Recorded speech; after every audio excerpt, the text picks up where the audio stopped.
Bonjour à tous et bienvenue sur Super Docteur. Aujourd'hui, je suis très heureux d'accueillir à nouveau Bastien Jeunet, chef de clinique en santé publique, doctorant en épidémiologie clinique et docteur en gériatrie. Bastien m'a proposé un sujet qui a suscité un énorme intérêt chez moi, à savoir l'intégrité scientifique. En effet, cela fait un bon moment que l'honnêteté et la rigueur scientifique semblent devenir de véritables sujets dans le monde universitaire. Alors, je trouvais ça passionnant de poser toutes mes questions à Bastien sur ce phénomène pour essayer de saisir ses contours. Bonjour Bastien. Salut! Bastien, pourquoi faire un tel épisode sur l'intégrité scientifique ? Très bonne question qu'il faudrait que tout le monde se pose. Ce qu'il faut quand même se dire, c'est que de plus en plus avec, ce qu'on a eu notamment au niveau du Covid, le fait d'être intègre dans sa recherche est quand même de plus en plus important. On a pu le constater dans de nombreuses recherches qui ont été faites dans ce contexte-là et publiées, et puis finalement retirées en fait après analyse plus approfondie. Il y a aussi autre chose qui peut expliquer cette importance, c'est qu'on remarque de plus en plus que la population qui est pas «scientifique» entre guillemets, générale, a quand même une défiance de plus en plus importante envers le monde scientifique et ça, c'est quelque chose de bien rapporté notamment par Étienne Klein qui en parle beaucoup dans son livre Le goût du vrai. Et puis il y a aussi de plus en plus d'étudiants, de plus en plus de chercheurs, avec en plus un système de valorisation de la recherche qui est plus ou moins discutable. Est-ce que tu as l'impression que c'est quelque chose de nouveau ou ça a toujours existé ? Je pense que malheureusement, c'est intrinsèque à la recherche, mais que, ça s'empire de plus en plus par le système de recherche qu'on a et la valorisation des publications, quoi.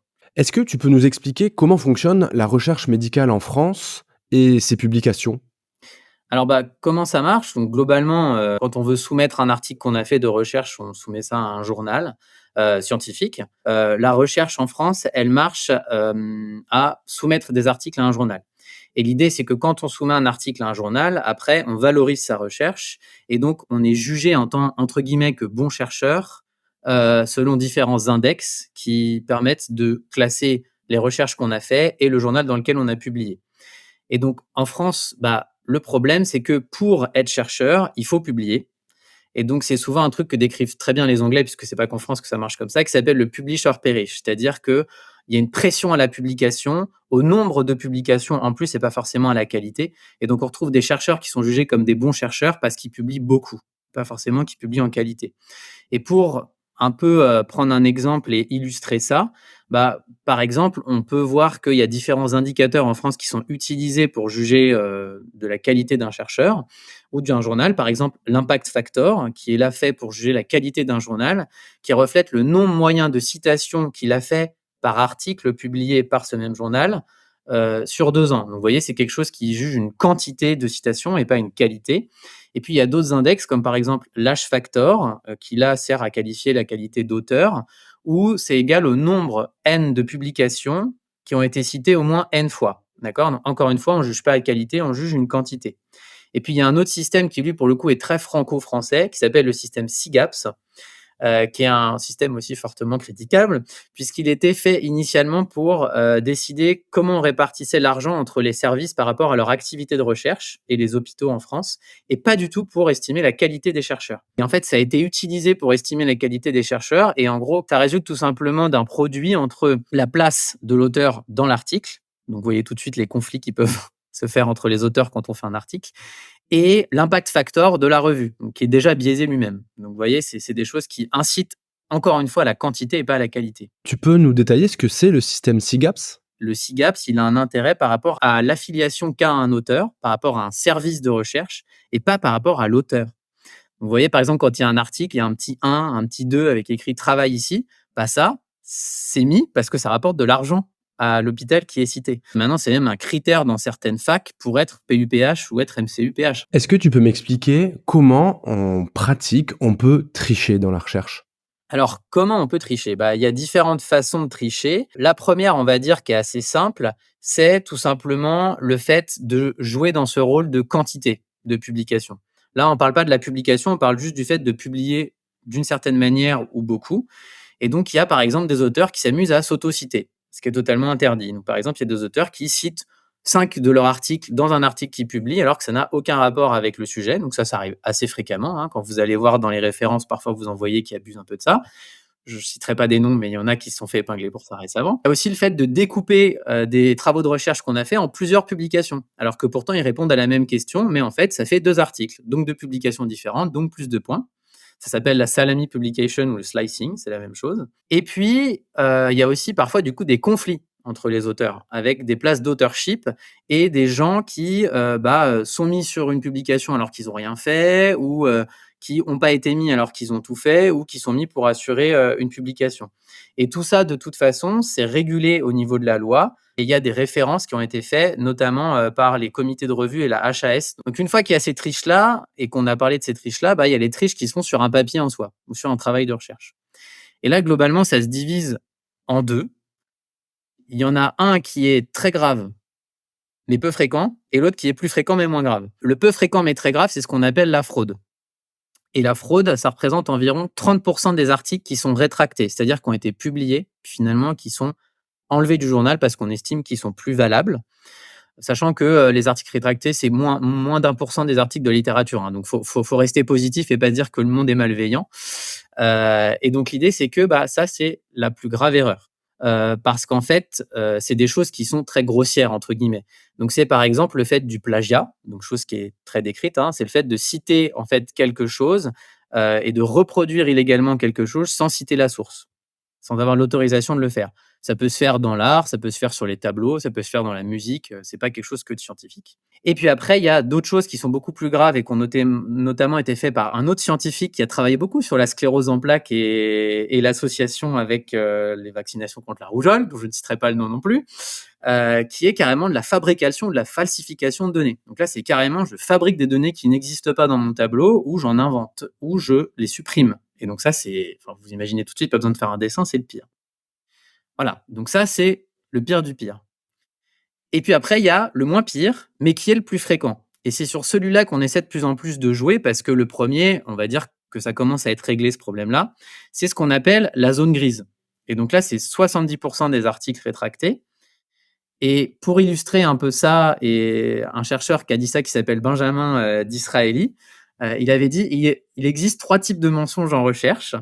Il y a les mensonges, les gros mensonges et les statistiques. Voilà. Ok. Donc c'est pour vous illustrer un peu ça, c'est que les statistiques et les articles, on peut leur faire un peu dire entre guillemets ce qu'on veut. Et ça, c'est de la zone grise parce que c'est finalement pas de la triche, c'est de l'omission, de la mise en forme, c'est des choses comme ça. Ce que dit par exemple la Cochrane qui a étudié cette zone grise, elle dit que lors d'une étude qu'elle a fait, 43% des essais cliniques en fait sont concernés par ce genre d'erreur. Donc c'est énorme hein, sur une revue systématique. Et donc je vais vous donner des exemples à titre non exhaustif évidemment, hein, mais par exemple ce qu'on peut faire pour tricher, c'est ce qu'on appelle le cherry picking. Donc c'est-à-dire que lors de la conception et de l'analyse de l'étude, on avait dit au départ qu'on prenait un critère de jugement initial.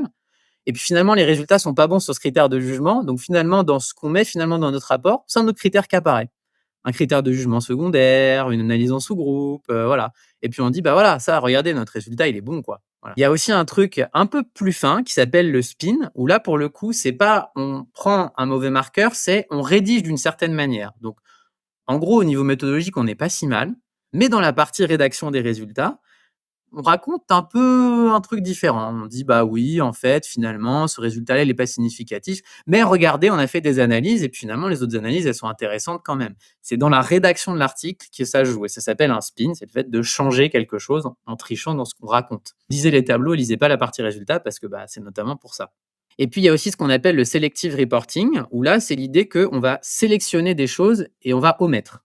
Et donc, le selective reporting, ça peut être sur tout un article. Donc, c'est ce qu'on appelle le biais de publication, par exemple. On a des résultats négatifs, donc on ne publie pas.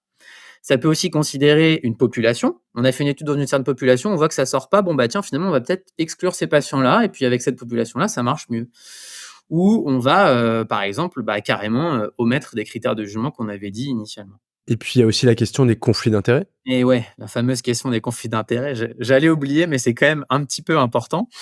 Alors, le conflit d'intérêts, déjà, qu'est-ce que c'est? C'est l'idée que, selon la loi de transparence d'octobre 2013 en France, donc c'est quand même dans la loi, hein, c'est une situation où il y a une interférence entre un intérêt public et d'autres intérêts publics ou privés. Donc, vous voyez, il peut y avoir des interférences, pas forcément qu'avec des industriels, mais aussi avec des institutions.